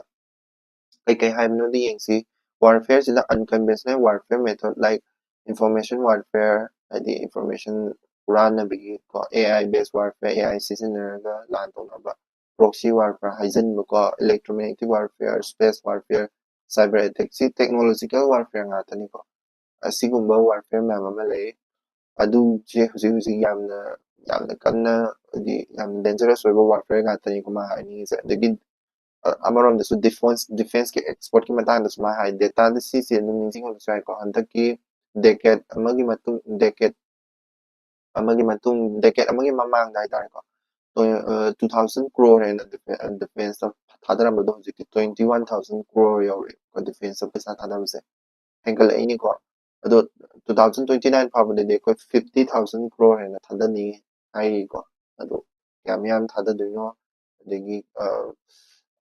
kyam hengatpana haibdo data do any defense of pesa yam thadaba ko adugi matangda hangakpo question hangakpo matamda si dum data on sinabiyani ko Supreme Court na case ama lokhatpa matamda adugi da right tagibada divorce ki matangda mana divorce tawba ani nupa amaga nupi amaga divorce tawga haragadi mai condition mayam ama leiko aduda divorce tawga haragadi koina condition mayam dugi maraktuda condition amso hapsangare like behavior hadi mental wakal laina na halabade taragadi divorce tawba yae kana thangkalakpa yare ko hojikti ko hadi mentally yamna soan taragadi ko dum divorce tawba yare na haire ko Supreme Court adu tasemagidi akoigi Hindu gi oina ꯍꯤꯟꯗꯨꯁꯤꯡꯒꯤꯗꯤ Hindu marriage act ꯑꯅ ꯂꯩꯗꯅꯀꯣ Hindu marriage ꯑꯦꯛ ꯑꯗꯣ Hindu marriage ꯑꯦꯛꯀꯤ ꯃꯈꯥꯗ 1955 ꯅꯤꯀꯣ Hindu marriage ꯑꯦꯛ ꯍꯤꯟꯗꯨ ꯈꯛꯇꯪꯒꯤ ꯅꯠꯇꯦꯀꯣ ꯁꯦ Hindu Jain Buddhist Sikh ꯂꯣꯏ ꯌꯥꯏꯀꯣ ꯁꯤꯒꯤ ꯃꯈꯥꯗ ꯆꯜꯂꯦ ꯈ꯭ꯔꯤꯁꯇꯤꯌꯟꯒꯤꯗꯤ ꯈꯪꯕ꯭ꯔꯥ ꯈ꯭ꯔꯤꯁꯇꯤꯌꯟꯒꯤꯗꯤ ꯈ꯭ꯔꯤꯁꯇꯤꯌꯟ ꯃꯦꯔꯦꯖ ꯑꯦꯟ ꯗꯥꯏꯚꯣꯔꯁ ꯑꯦꯛ 1951 ꯍꯥꯏꯅ ꯂꯩꯀꯣ ꯑꯗꯒꯤ ꯃꯨꯁꯂꯤꯝꯒꯤꯁꯨ ꯗꯤꯖꯣꯂꯨꯁꯟ ꯑꯣꯐ ꯃꯨꯁꯂꯤꯝ ꯃꯦꯔꯦꯖ ꯑꯦꯛ ꯂꯩꯀꯣ ꯄꯥꯔꯁꯤꯒꯤꯁꯨ ꯄꯥꯔꯁꯤ ꯃꯦꯔꯦꯖ ꯑꯦꯟ ꯗꯥꯏꯚꯣꯔꯁ ꯑꯦꯛ ꯂꯩ ꯑꯗꯨꯒ ꯀꯔꯤꯒꯨꯝꯕ ꯏꯟꯇꯔꯀꯥꯁ ꯑꯣꯏꯔꯕ ꯍꯥꯏꯗꯤ ꯔꯤꯂꯤꯖꯟ ꯑꯇꯣꯞꯄ ꯑꯃꯗꯒꯤ ꯑꯇꯣꯞꯄꯗ ꯃꯤꯛꯁ ꯑꯣꯏꯔꯕꯀꯣ ꯍꯤꯟꯗꯨ ꯃꯨꯁꯂꯤꯝ ꯑꯗꯨꯃꯥꯏꯅ ꯇꯧꯅꯔꯒꯗꯤ ꯁ꯭ꯄꯤꯁꯦꯜ ꯃꯦꯔꯦꯖ ꯑꯦꯛ ꯂꯩꯀꯣ ꯏꯟꯇꯔ ꯔꯤꯂꯤꯖꯤꯌꯁ ꯑꯣꯏꯔꯒꯗꯤ ꯗꯥꯏꯚꯔꯁ ꯇꯧꯒꯦ ꯍꯥꯏꯔꯒꯗꯤ ꯑꯗꯨꯒꯤ ꯃꯈꯥꯗ ꯍꯤꯟꯗꯨ ꯃꯦꯔꯦꯖ ꯑꯦꯛꯀꯤ ꯃꯈꯥꯗ ꯀꯩ ꯂꯩꯒꯦꯗꯨ ꯌꯦꯡꯁꯤꯕꯀꯣ ꯀꯩꯒꯨꯝꯕ ꯅꯨꯄꯥꯗꯨꯅ ꯆꯍꯤ 3 ꯃꯨꯛꯁꯦ ꯍꯨꯟꯇꯣꯛꯄꯤꯔꯝꯃꯕ ꯀꯣ 7 years ꯅꯠꯇ꯭ꯔꯦ ꯍꯥꯏꯔꯒꯅ ꯅꯨꯄꯥꯗꯨꯅ ꯀꯟꯖꯨꯝ ꯇꯧꯕꯤꯗ꯭ꯔꯕ ꯍꯥꯏꯕꯗꯤ ꯅꯟ ꯀꯟꯖꯨꯃꯦꯇꯤꯚ ꯐꯣꯔ ꯆꯍꯤ ꯑꯃ ꯀꯣ ꯑꯗꯒꯤ ꯅꯨꯄꯥꯗꯣ ꯑꯟꯁꯥꯎꯟ ꯃꯥꯏꯟ ꯂꯩꯔꯕ ꯑꯦꯗꯜꯇꯔꯤ ꯀꯣ ꯍꯥꯏꯗꯤ ꯑꯦꯗꯜꯇꯔꯤ ꯅꯨꯄꯥꯗꯨꯅ ꯅꯨꯄꯤ ꯑꯇꯣꯞꯄꯒ ꯃꯔꯤ ꯂꯩꯅꯔꯕ ꯀꯣ ꯌꯥꯝ ꯀ꯭ꯔꯨꯏꯜ ꯑꯣꯏꯔꯕ ꯀꯣ ꯑꯗꯒꯤ ꯅꯨꯄꯥꯗꯨꯅ ꯅꯨꯄꯤꯁꯦ ꯆꯍꯤ 2 ꯍꯦꯟꯅ ꯗꯤꯖꯔꯠ ꯇꯧꯔꯝꯃꯕ ꯅꯨꯄꯥ ꯅꯨꯄꯤ ꯑꯅꯤꯃꯛꯇ ꯑꯣꯏꯗꯣꯏꯅꯤꯀꯣ ꯑꯗꯨ ꯗꯤꯖꯔꯠ ꯇꯧꯔꯝꯃꯕ ꯍꯨꯟꯗꯣꯛꯄꯤꯔꯝꯃꯕ ꯆꯍꯤ 2 ꯍꯦꯟꯅꯀꯣ ꯑꯗꯒꯤ ꯅꯨꯄꯥꯗꯣ ꯑꯇꯣꯞꯄ ꯔꯤꯂꯤꯖꯟꯗ ꯍꯤꯟꯗꯨ ꯑꯦꯛꯀꯤ ꯃꯇꯨꯡ ꯏꯟꯅꯅꯤꯀꯣ ꯅꯨꯄꯥꯗꯣ ꯑꯇꯣꯞꯄ ꯔꯤꯂꯤꯖꯟꯗ ꯍꯣꯡꯈ꯭ꯔꯕ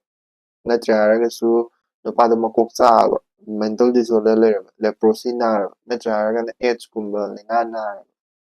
ꯀꯣ ꯑꯗꯨꯒ ꯅꯨꯄꯥꯗꯨꯅ ꯑꯇꯣꯞꯄ ꯅꯨꯄꯤ ꯑꯃ ꯂꯨꯍꯣꯡꯉꯒ ꯅꯪꯗꯣ ꯍꯥꯏꯗꯤ ꯑꯩ ꯂꯨꯍꯣꯡꯉꯔꯣꯏꯅ ꯃꯥꯅ ꯍꯥꯏꯗꯤ ꯑꯩꯒꯤ ꯅꯨꯄꯤ ꯅꯠꯇ꯭ꯔꯦꯅ ꯔꯤꯅꯥꯎꯟꯁ ꯇꯧꯔꯝꯃꯕ ꯀꯣ ꯂꯥꯎꯊꯣꯛꯑꯝꯃꯕ ꯀꯣ ꯑꯗꯨꯒꯨꯝꯕ ꯑꯗꯨ ꯅꯠꯇ꯭ꯔꯒ ꯅꯨꯄꯥꯗꯣ ꯃꯥꯡꯈꯤꯕꯗꯒꯤ ꯄꯥꯎ ꯇꯥꯗ꯭ꯔꯕ ꯆꯍꯤ 3 ꯍꯦꯟꯅ ꯄꯥꯎ ꯇꯥꯗ꯭ꯔꯕ ꯑꯗꯨꯒꯨꯝꯕ ꯑꯣꯏꯇꯥꯔꯒꯗꯤ ꯑꯗꯨꯝ ꯃꯥꯁꯦ ꯗꯥꯏꯚꯣꯔꯁ ꯇꯧꯕ ꯌꯥꯏꯑꯕ ꯑꯗꯨꯒꯨꯝꯕꯗꯨꯅꯤꯀꯣ ꯑꯗꯨ ꯗꯥꯏꯚꯣꯔꯁ ꯇꯧꯕꯁꯤꯗ ꯍꯧꯖꯤꯛꯀꯤ ꯃꯦꯟꯇꯦꯜ ꯑꯩꯉꯣꯟꯗ ꯀ꯭ꯔꯨꯜꯇꯤ ꯑꯣꯏꯕꯗꯨꯒꯤ ꯃꯅꯨꯡꯗ ꯆꯟꯗꯣꯏꯅꯤꯀꯣ ꯀ꯭ꯔꯨꯜꯇꯤ ꯑꯣꯏꯕꯒꯤ ꯃꯅꯨꯡꯗꯨꯗ ꯑꯩꯁꯦ ꯃꯦꯟꯇꯦꯜ ꯗꯤꯁꯑꯣꯔꯗꯔ ꯅꯥꯍꯜꯂꯕ ꯃꯦꯟꯇꯦꯜꯂꯤ ꯑꯅꯥꯕ ꯄꯤꯔꯕ ꯑꯗꯨ ꯑꯣꯏꯇꯥꯔꯒꯗꯤ ꯃꯗꯨꯁꯨ ꯑꯗꯨꯝ ꯗꯥꯏꯚꯣꯔꯁ ꯇꯧꯕ ꯌꯥꯕꯒꯤ ꯀꯟꯗꯤꯁꯟ ꯑꯣꯏꯗꯣꯏꯅꯤꯀꯣ ꯑꯗꯨꯒ ꯌꯨ ꯑꯦꯁꯁꯤꯒꯤ ꯄ꯭ꯔꯁꯤꯗꯦꯟ ꯑꯃ ꯉꯔꯥꯡ ꯁꯤꯈ꯭ꯔꯦꯀꯣ ꯍꯥꯏꯗꯤ ꯆꯍꯤ 100 ꯁꯨꯔꯦ ꯃꯥꯁꯦ ꯖꯤꯃꯤ ꯀꯥꯔꯇꯔ ꯀꯣ 39 ꯁꯨꯕ ꯄ꯭ꯔꯁꯤꯗꯦꯟ ꯑꯣꯏꯗꯣꯏꯅꯤ ꯃꯥꯁꯦ ꯀꯣ 39 ꯁꯨꯕ ꯄ꯭ꯔꯁꯤꯗꯦꯟꯅꯤ ꯃꯥ ꯑꯍꯜ ꯂꯩꯅꯥ ꯑꯣꯏꯗꯣꯏꯅꯤꯀꯣ ꯑꯗꯨꯒ ꯇꯁꯦꯡꯅ ꯖꯤꯃꯤ ꯀꯥꯔꯇꯔꯁꯦ ꯍꯥꯏꯐꯦꯠ ꯅꯤꯡꯁꯤꯡꯉꯕꯗ ꯃꯥꯁꯦ ꯃꯥꯏ ꯃꯇꯝꯗ ꯃꯥꯁꯦ ꯄ꯭ꯔꯁꯤꯗꯦꯟ ꯑꯣꯏꯔꯛꯄꯁꯦ ꯚꯤꯌꯦꯠꯅꯥꯝ ꯋꯥꯔꯒ ꯂꯣꯏꯔꯀꯥꯟ ꯃꯇꯨꯡ ꯑꯣꯏꯗꯣꯏꯅꯤꯀꯣ ꯍꯥꯏꯗꯤ 1977 1981 ꯐꯥꯎꯅꯤ ꯃꯥꯅ ꯇꯥꯔꯝ ꯑꯃꯈꯛꯇꯅꯤ ꯃꯥꯅ ꯄ꯭ꯔꯁꯤꯗꯦꯟ ꯑꯣꯏꯔꯝꯃꯤꯁꯦ ꯑꯦꯟ ꯆꯩꯅꯥꯒ ꯑꯐꯕ ꯃꯔꯤ ꯍꯥꯏꯗꯤ ꯆꯩꯅꯥꯒ ꯑꯐꯕ ꯃꯔꯤ ꯊꯝꯕꯗꯁꯨ ꯃꯥꯅ ꯈꯔ ꯃꯇꯦꯡ ꯄꯥꯡꯉꯝꯃꯤ ꯀꯣ ꯑꯐꯒꯥꯅꯤꯁꯇꯥꯟꯒꯤ ꯃꯨꯖꯥꯍꯤꯗꯤꯟ ꯁꯞꯄꯣꯔꯠ ꯇꯧꯕꯁꯨ ꯃꯥꯅ ꯃꯥꯒꯤ ꯃꯇꯝꯗꯒꯤ ꯍꯧꯔꯛꯈꯤꯕ ꯑꯣꯏꯗꯣꯏꯅꯤꯀꯣ ꯃꯨꯖꯥꯍꯤꯗꯤꯟ ꯁꯞꯄꯣꯔꯠ ꯇꯧꯕꯗꯁꯨ ꯑꯗꯒꯤ